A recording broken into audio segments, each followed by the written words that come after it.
मी जेव्हा 13 वर्षांचा होतो त्यावेळेला बाबांसोबत पंढरीला विठुरायाच्या वारीला गेलो. त्यावेळेला बाबांनी खुश होऊन माझ्या गळ्यात ही तुळशीची माळा घातली होती. आज ती मी तुला देतो. बाळा, तुझ्या हातून आजन्म विठुरायाची सेवा घडू दे. कसं असतं गोपाळ, काही गोष्टी योग्य त्या वयात शिकवाव्या लागतात.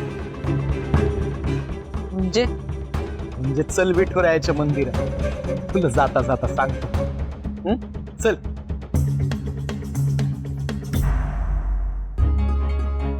गोपाळ, अरे काय झालं? तू खुश आहेस ना? आहे की. अरे मग चल की, चल. रामकृष्ण वाचा मंत्र हा जीवाचा, आत्मा जो शिवाचा राम जप, एक तत्व नाम. ए सुपरफास्ट एक्सप्रेस, काय ग कुठे चालली दंदनन? काय नाही, असंच पळत होते. अशीच पळत होती सोय? मग चल की आमच्या सोबत. कुठं? गोपाळचा बर्थडे साजरा करायचा का? हो, म्हणून तर मंदिरात चाललोय आम्ही. चल चला, 1 से भले 2, 2 से भले 3. एक तत्व नाम साधिते साधन, द्वैताचे बंधन न बाधीचे. काय ग? पाणी. काकी, तुम्हाला बँकॉकने मंदिरात बोलवले. मी तो आईला बोलवून. आई, बँकॉक काकांनी ना बोलवलंय, चल लवकर. बाळा, मी जेव्हा 13 वर्षाचा झालो त्याला माझे बाबा पण मला इथेच घेऊन आले होते. त्यांनी मला विठुरायाला नमस्कार करायला सांगितला आणि माझ्या कपाळावर विठुरायाचा बुक्का लावला.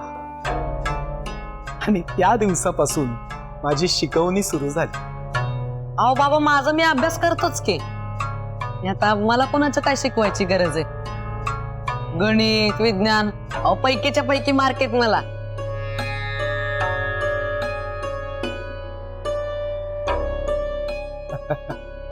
ते आहेच रे, पण ये इकडे.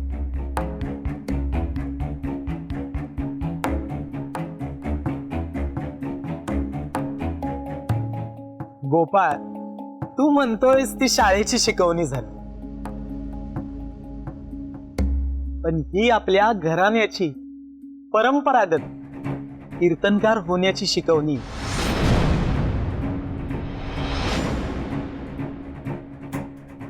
म्हणजे ओव्या, भंग, कीर्तन हे सगळं शिकायचं मी? हो, अरे बाळ, केवढी समृद्ध परंपरा आहे. माझ्या पणजोबांकडून आजोबांकडे, आजोबांकडून माझ्या बाबांकडे आणि बाबांकडून माझ्याकडे ती चालत आली.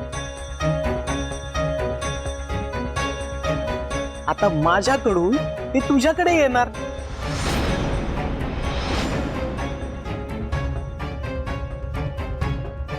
गोपाळचा कीर्तनकार गोपाळ महाराज होण्याचा प्रवास आता सुरू होणार आहे.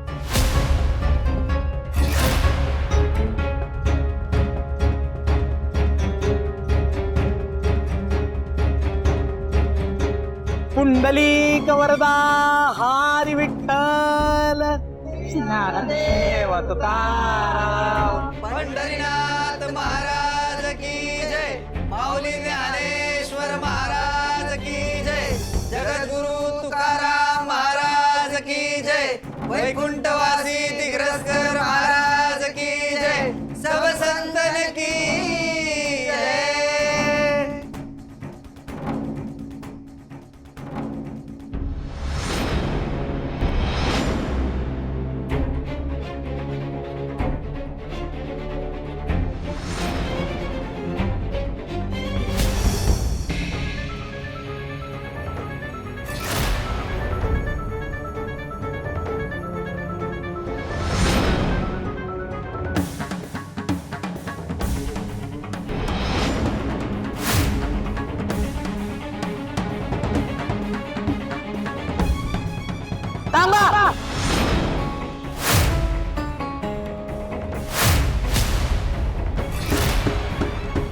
थांबा.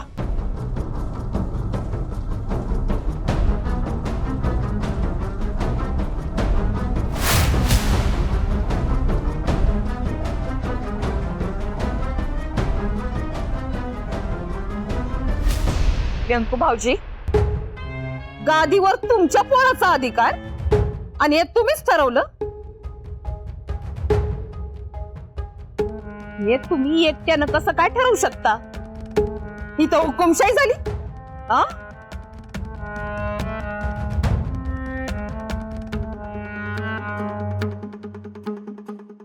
वहिनी, अहो, काय बोलताय तुम्ही? वारसा, हक्क, हुकुमशाही? मी असं कुठं काय बोललोय? हा गो बाई, आता आम्ही काय मोळ्यानं दूध पितोय का व्यंकर भाऊजी? तुम्ही ना तुम्हाला हवं तेच बोलता.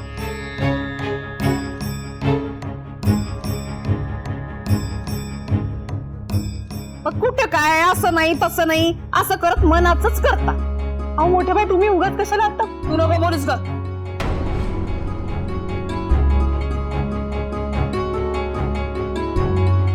मी काय उगाच बोलत नाही. आता तुझा नवरा काय बोलला ते ऐकलं नाहीस का तू? व्यंकट भाऊजी, पणजोबांकडनं आजोबांकडनं तुमच्या वडिलांकडनं तुमच्याकडं ती गादीच तर आलीये ना. वहिनी, मी गादीबाबत नाही, परंपरेबाबत बोललोय. हो, पण जी परंपरा गादीवर बसून चालवायची ही गादी तुमच्याच पोराकडं का? माझ्या आदोक्षला का नाही? तो पण हकदार आहे. म्हणजे माझ्या नवऱ्याला जसं बाजूला केलं तसं आदोक्षला पण करणार का?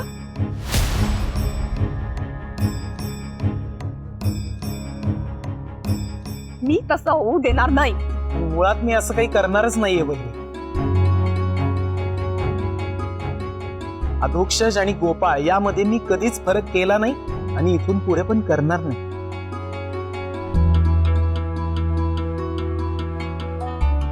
अधोक्षजला होऊ दे की 13 वर्षाचं, मग मी स्वतः त्याला अभंग, दिंडी, गवळण, कीर्तन सगळं शिकवणार आहे. शिकवणार? तुम्ही शिकवणार? हो अहो माझ्या आदोषला या जन्मात तरी वहिनी,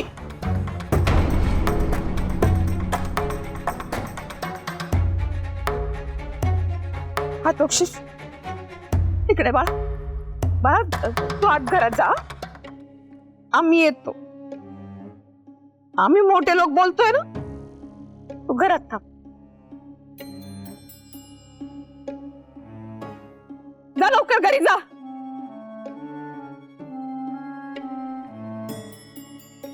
भाऊजी, चेष्टा करताय का माझी?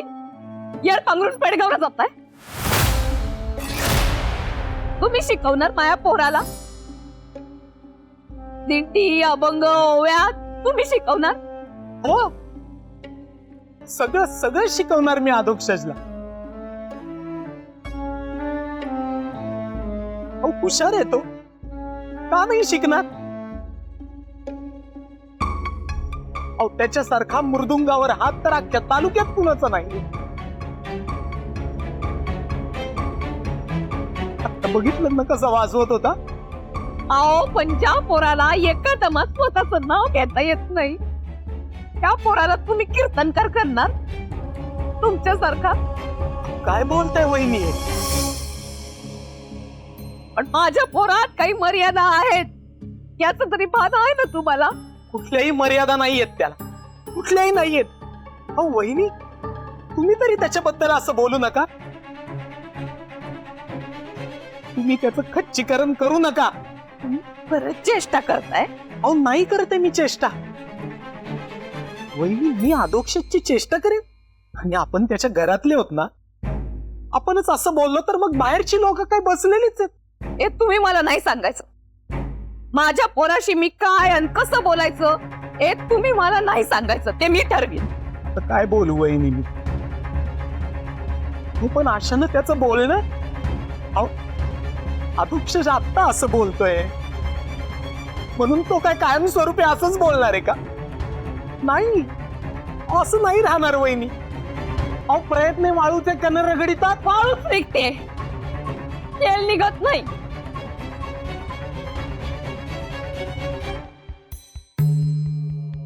व्यंकट भाऊजी वाळूच गळती.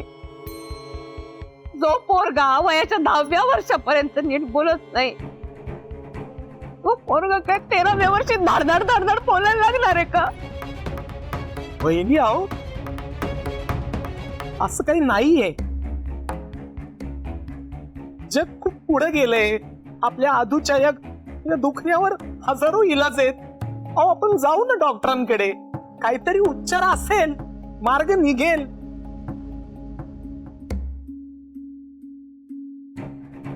आणि तुम्ही म्हणता तसं नाही निघाला काही उपचार, नाही मिळाला काही, तो तसाच राहिला तर काय हरकत आहे? अहो स्वर्गीय हात आहे त्या पोराचा मृदुंगावर. जग जिंकेल तो त्यावर. व्यंकू भाऊजी तुमचं तर सगळंच ठरलंय. म्हणजे व्यंकट महाराजांचा पोरगा गोपाळ कीर्तनकार होणार, अनानाजीचा पोरगा टाळणारी माझा टाळ फुटत उभं राहणार.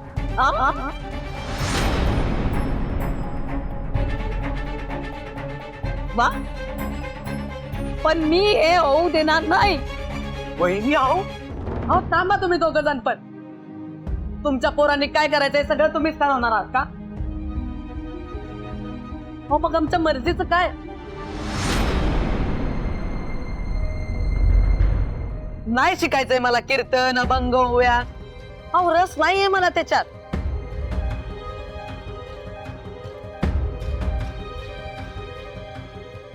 म्हणजे अरे काय बोलतोयस तू? अरे गोड गळा आहे तुझा.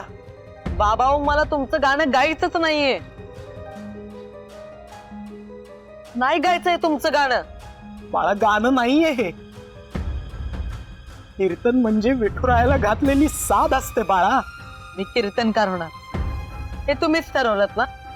अहो पण कधी मला विचारलं की तुला कीर्तनकार व्हायचंय की नाही, तुला कशात रस आहे? कधीच नाही विचारलं. बाबा हो तुमच्या परंपरेचा जू नका टाकू माझ्या मनावर.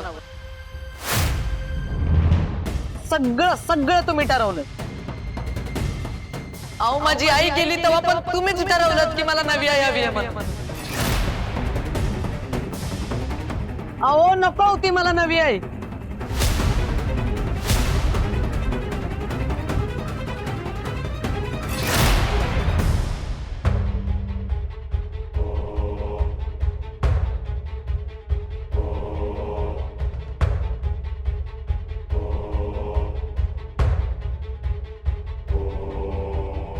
अहो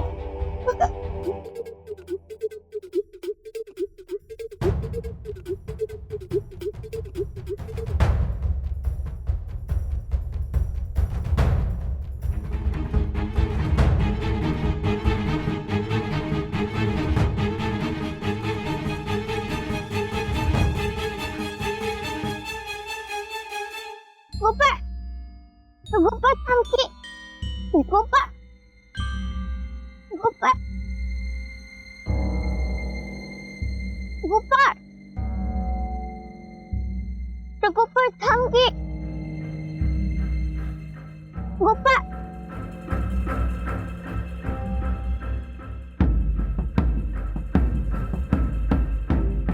गोपाळ,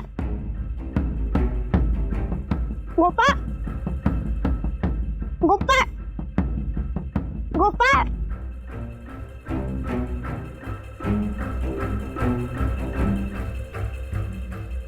गोपाळ. पास झालं, पास झालं. आता अति झालेत लाड त्याचे. लाड करून करून बिघडलाय तो आता. आपण काय बोलतोय, कुणाशी बोलतोय, कुठे बोलतोय याचं काही भान उरलंय का त्याला? अगं त्याचा वाढदिवस आहे म्हणून इतक्या कौतुकाने एवढा महत्वाचा संस्कार करायला गेलो त्याच्यावर, तर त्याची काय किंमत ठेवली त्यांनी? माळ नाकारली. काही नाही, त्याचा वाढदिवस वगैरे असला ना तरी त्याचं काही कौतुक वगैरे करायचं नाही. त्याला काही आंब्याचा शिरा वगैरे खायला घालू नको, राहू दे त्याला तसंच.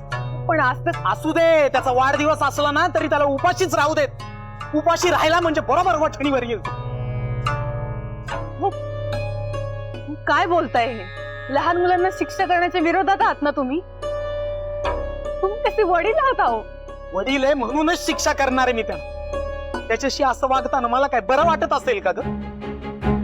पण मुलगा जर चुकत असेल तर त्याला योग्य मार्ग दाखवणं हे वडिलांचं काम आहे. मग ते करताना माझ्या मनाला किती वाईट वाटू देत, यातना होऊ देत, पण मी ते करणारच. आणि आई म्हणून चार चौघांसमोर कसं बोलला तो तुझ्याशी शकू? पण त्याने अजून त्याचं आणि माझं नातं नाही स्वीकारलंय. मग ते त्याला स्वीकारावं लागेल. तू माझी बायको आहेस आणि त्याची आई आहेस, तुझ्याशी असं नाही बोलायचं. हो, पण मुलाला आईवर रागवायचा अधिकार असतो की? रागवण्याचा अधिकार आहे, पण अपमान करण्याचा नाही.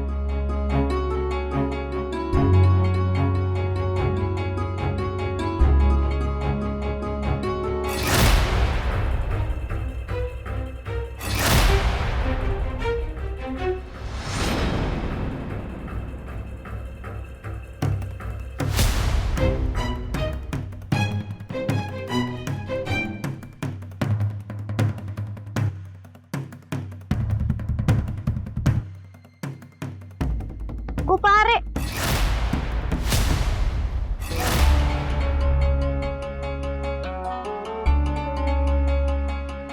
काय बोलला तू? हो, त्याने तर माझं नावही घेतलं नाही. काय बोलला ऐकलंस ना तू? लहान आहे तो. काही लहान वगैरे नाही येतो, आता 13 वर्षाचा आहे. अहो, आडमीड वय आहे त्याचं. त्यानं त्याचं आणि माझं नातं स्वीकारलं नाहीये इतकं, पण मी हात नाही टेकेन. आज ना उद्या तो मला नक्की आई म्हणेल, असा विश्वास आहे पांडुरंगावर पूर्ण.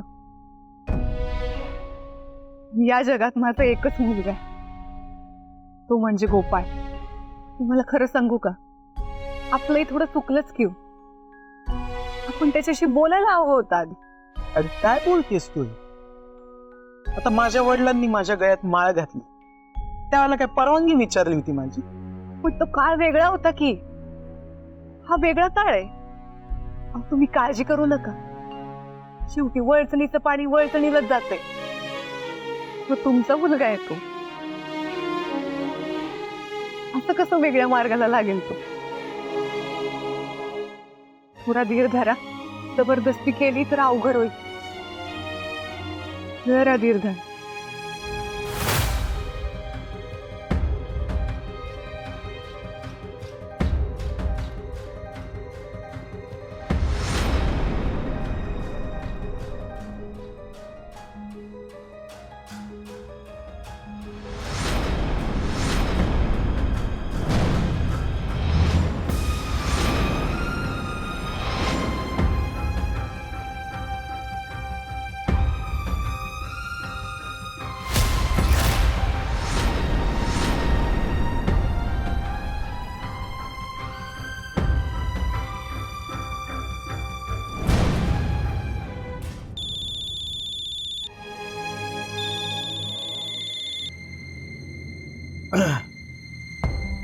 नमस्कार वकील साहेब, बोला ना. बरं, मी काय म्हणतो, आज तुम्हाला ऑफिसला यायला जमेल का? आज वकील साहेब, जरा पोराचा वाढदिवस होता आज. काही महत्वाचं असेल तर जाऊन या. त्या कागदासंदर्भात काही महत्वाचं बोलायचं होतं का? काम तसं महत्वाचंच आहे, पण फोनवरती नको. आपण प्रत्यक्ष भेटूया, मगच बोलूया. या तुम्ही, मी वाट पाहतो. हो ठीक आहे, ठीक आहे, येतो आम्ही. हो.